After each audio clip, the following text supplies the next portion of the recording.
Hello, everyone. Welcome to the Human Resolve Podcast. I'm here with my guest, Pepz. Pepz, please introduce yourself. Hey guys, my name is Pepz. I am an artist and a coach. I act, dance, and sing professionally, and I'm also a life success coach where I help a lot of people either figure out their next steps in life from profession, career goals, personal life goals, so on and so forth. And my company is called Pep Talk with Peps. Excellent, Pepz. So, one of the first things right off the bat, so thank you so much for contributing to the interview series Rising Through Resilience How to Be More Resilient During Turbulent Times with Authority Magazine and Thrive Global.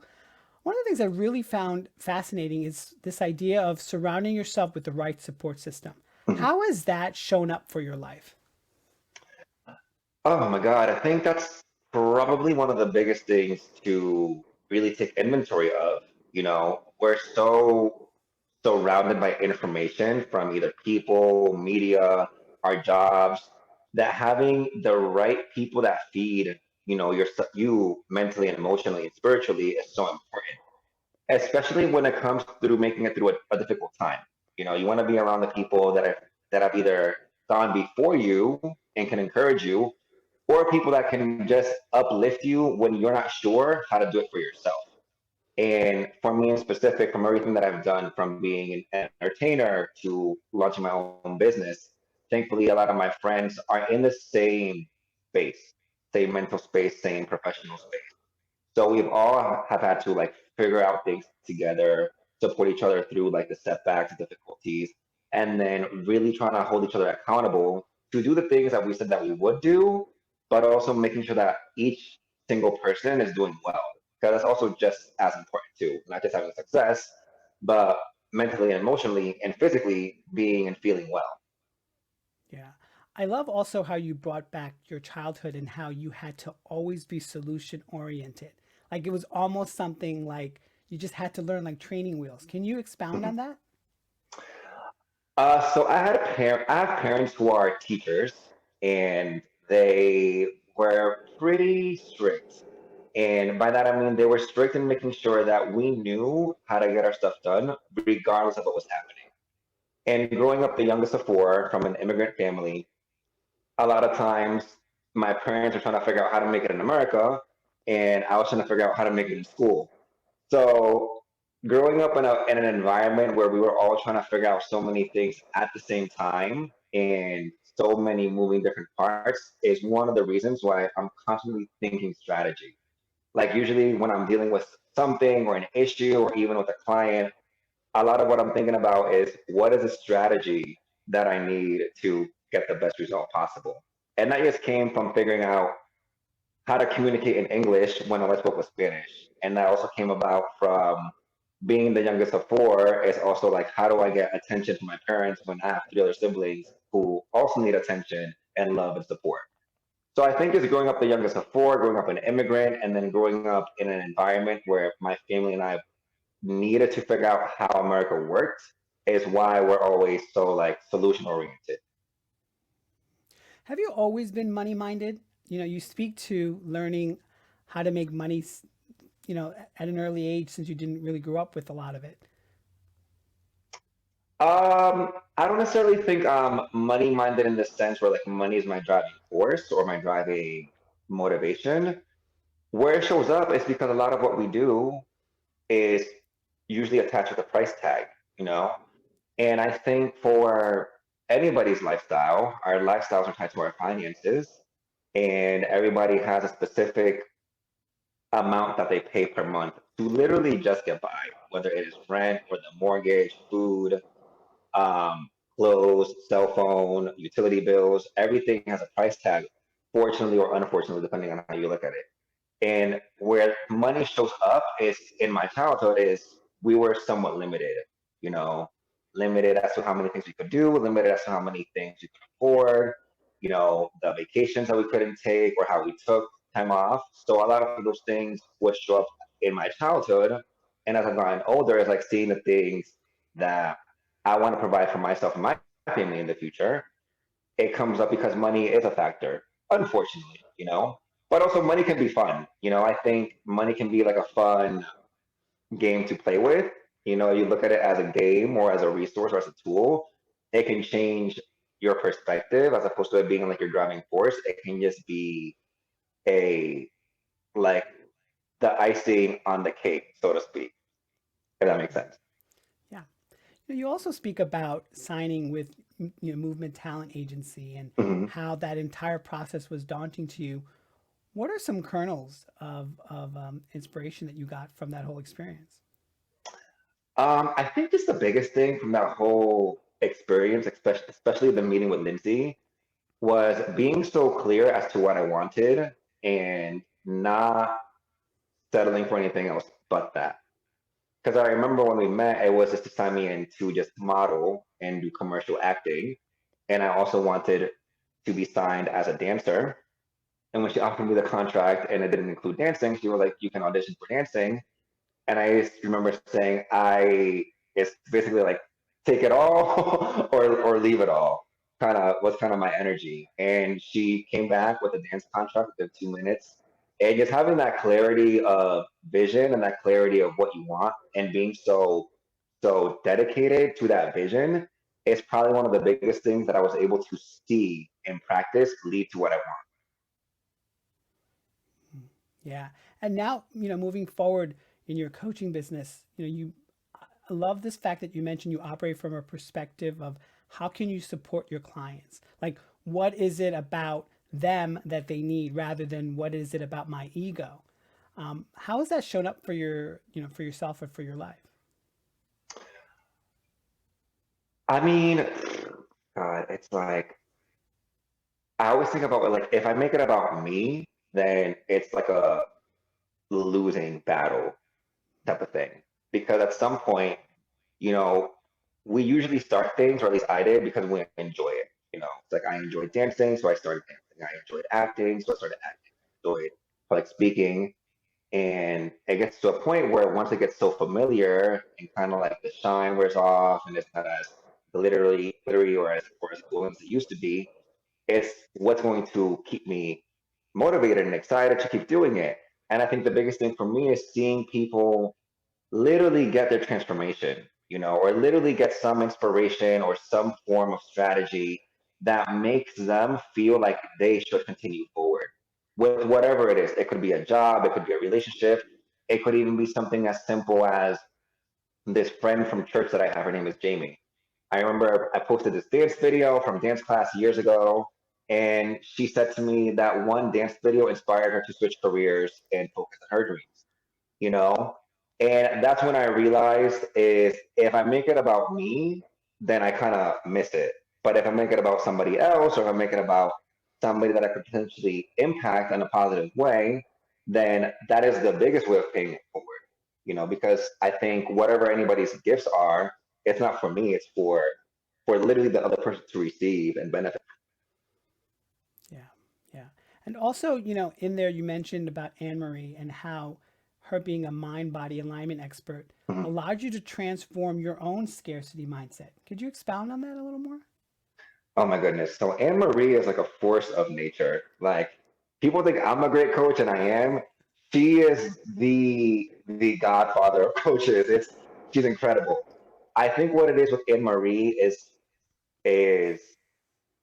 she leads with such compassion and loving energy, but it's also very informed, rooted in education, and rooted in a way that makes it digestible. And one of the reasons that I like to coach the way that I like to coach is because I think having inspiration is important, but also having information is usually much more easier to return to from a mental perspective. So in working with Anne Marie and having her ask me, specific questions about my scarcity mindset, why do I operate the way that I do, giving me her unbiased perspective and then her strategic solutions that allowed me to actually do the practical work while also doing the mental work to transform those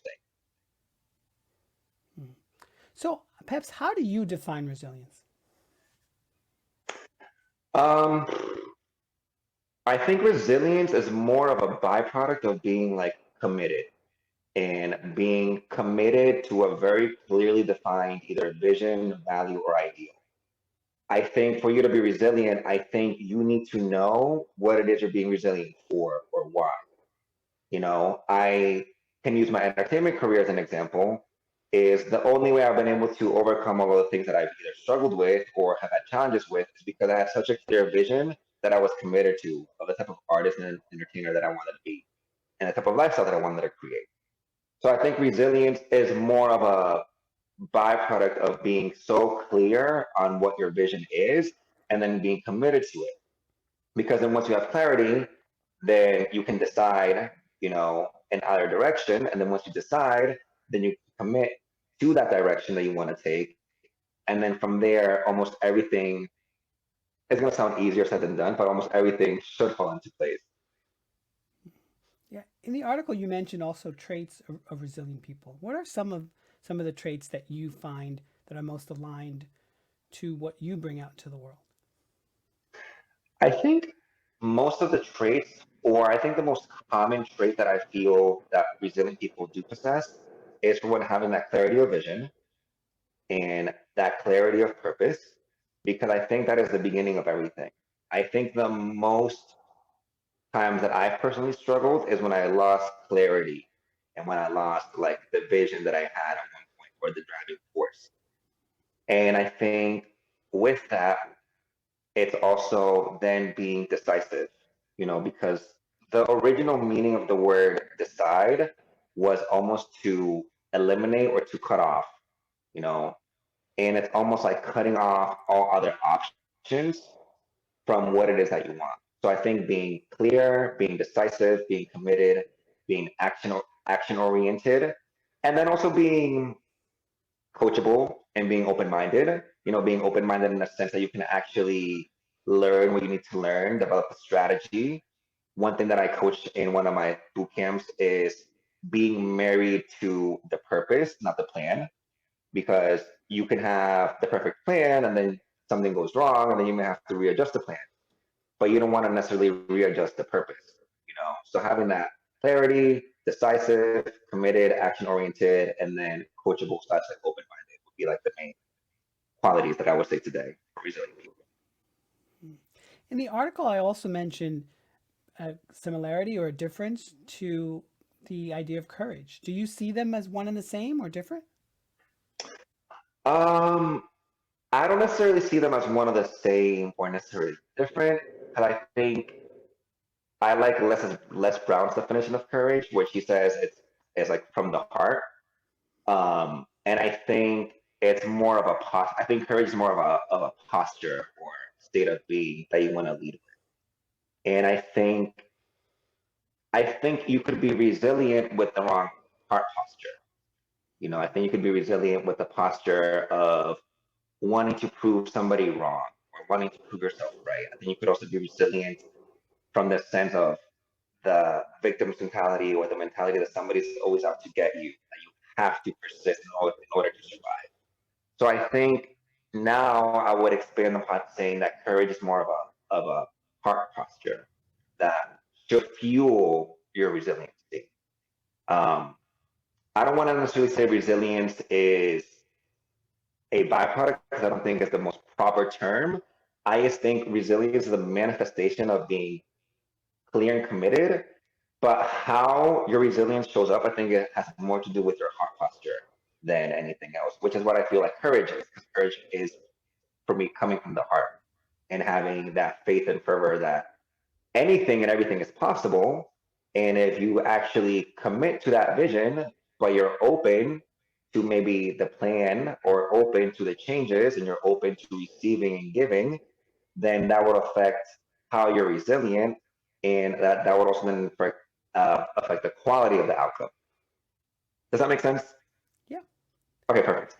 Yeah. In the article, you so beautifully expressed a resilient person, your mom, Rosa. Can you just, tell me some examples of how resilience has shown up in her own life and how she's met it face to face? Oh, my mom. She's. I always say people need to meet my mom because she's an experience. She's somebody that she loves people. She loves to cook. She loves to like welcome people in, and she loves to really provide that like open home. So I think with my mom, the biggest thing is that she's had so many issues and so many hurdles, and she grew up in the Dominican Republic wanting to be a lawyer. Um, and but she was also like a political activist, growing up, really fighting for people's rights. And that's always been my mom. She's always been a fighter, but then you wouldn't really know it because she's always like cooking in the kitchen. She's always throwing a party, and her overcoming so many issues while still being that welcoming, loving person. That welcoming, loving person, always fighting for her kids. Even now, I'm the youngest of four, but we're all adults. We all have moved out of the house. We all have our own individual lives. When I had COVID last July, she was ordering me soups via Amazon Prime, ordering me food, making sure I had all my medication. She was calling my godfather, who's a doctor in the Dominican Republic, making sure I had like a treatment plan. And she just goes above and beyond for everyone, to sometimes to her detriment, you know. But I think that's one of the best things about her, and despite everything that she's seen, like on a negative from a negative side, she's had the ability to still be so loving and open.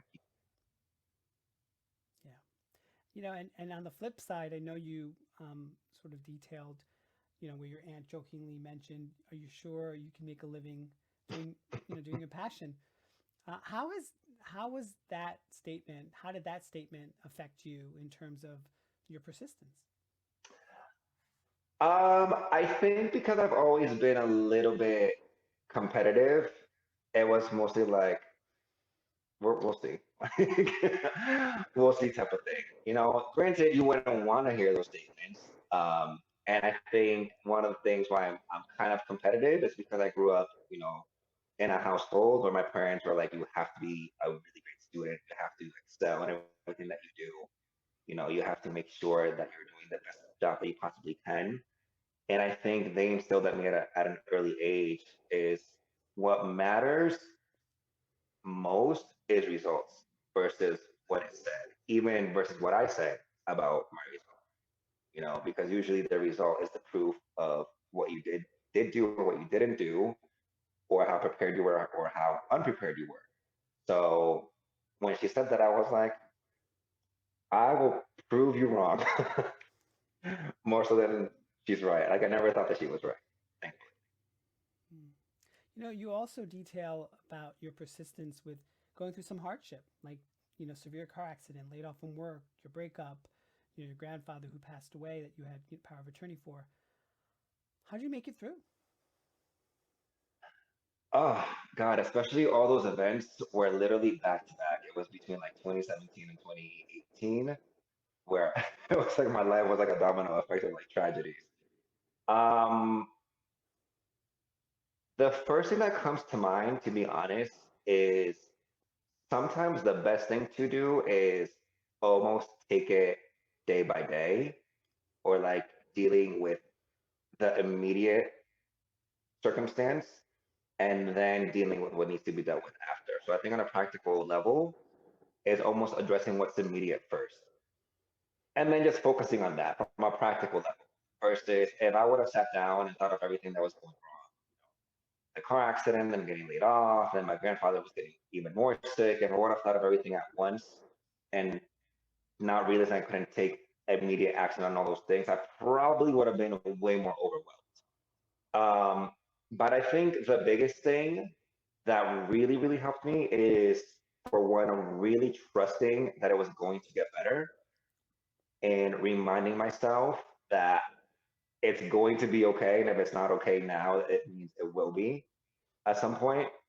And a personal practice is I become way more spiritual and like I've actively have seeked a relationship with God and really fueling myself spiritually and mentally, you know, because it's in those moments where you need to almost like outsource your inspiration. You need to almost outsource, your motivation, finding other people who've gone through difficult struggles, finding other people who've been in your position. There's people like Lisa Nichols, who I remember watched a video of hers years ago where she was saying she was a motivational speaker who was diagnosed with depression, you know, and what she did to overcome her depression while still being a motivational speaker who's so public.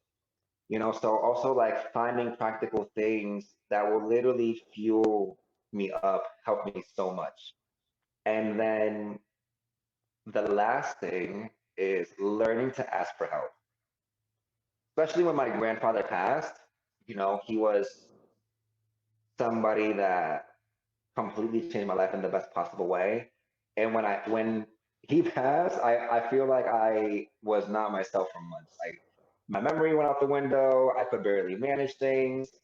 And even the way I received the news, the way he passed, the nursing home, they mixed up a lot of the information. So they called my mom first, which isn't supposed to happen. And then when she called me, I didn't believe it. I was like, no, I was like, this process is wrong. But I was just so in shock, and I knew I needed to ask for help, especially because as power of attorney, I needed to do everything technically for the bureau and everything. So learning to ask for help and being able to communicate to people like my mom is like, hey, I can't do this right now by myself. So given your family dynamics and background, how have you cultivated resilience in your life? Uh, Gosh, I feel like my, my whole life has been a resilience like exam. Um, but I kind of say that facetiously, but I think just in everything that by we, I mean my family and I have like gone through, moving to a country and then not knowing the language of the culture, innately there's going to be hurdles that we have to like overcome, especially if we wanted to leave a life that we didn't want and lead a different one, right? In my entertainment career, I knew from an early age I wanted to be an actor. So pursuing entertainment from, my teens up until now, naturally through life, there's always going to be different tests and roadblocks. And I'm so grateful that I was able to learn from people like Anne Marie at such an early age, in my early 20s. And learning from people that had more of what I wanted and seeing how they operated, how they spoke, how they thought, allowed me to better develop resiliency. And I think in a weird way, having parents who were always telling me to almost like figure out things on my own, like conditioned me from an early age to think it's like, okay, what is the solution to this obstacle? Because usually I view things as obstacles or as challenges versus as an immovable object or wall that I can't get past. Usually my question is like, okay, what is the solution that we need to find to get past this level? They often say resilience is like a muscle that can be Mm-hmm. strengthened. What are your 5 things that someone can do or can be to become more resilient? Um, for one is getting clarity. I think getting clarity and maintaining that clarity of vision and of purpose, knowing what it is that you want to do, knowing why it is that you want to do it, and that should feed almost everything else. I think number two, from a very practical perspective, is becoming a student of like personal development. Reading books, listening to audios, podcasts, interviews, watching videos, that could either have to relate with mindset in general or building confidence or how to develop emotional intelligence. And personal development is a never ending subject if you really take it on.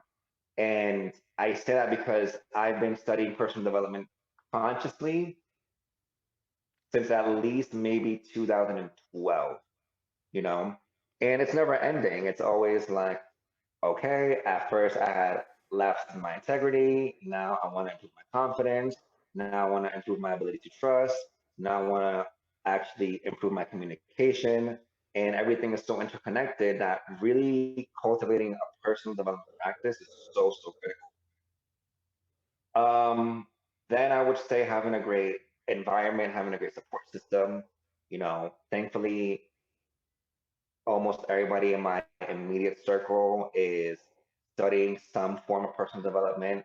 Thankfully, my apartment is mine and mine own, and I only really allow people in my space who I feel like I can really like gel with, learn from, or teach, hopefully. And then speaking of learning, I think going back to the obstacle mentality, I think everything in our lives is meant to like show us something, show us something and learn from every specific situation. A friend of mine, her name is Millie. She's an amazing trading educator.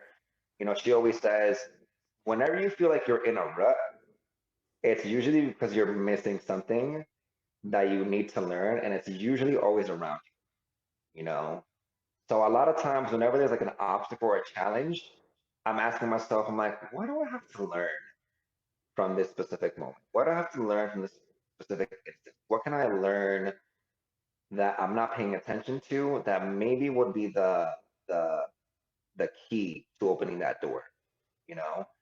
And then lastly, I think just doing the work.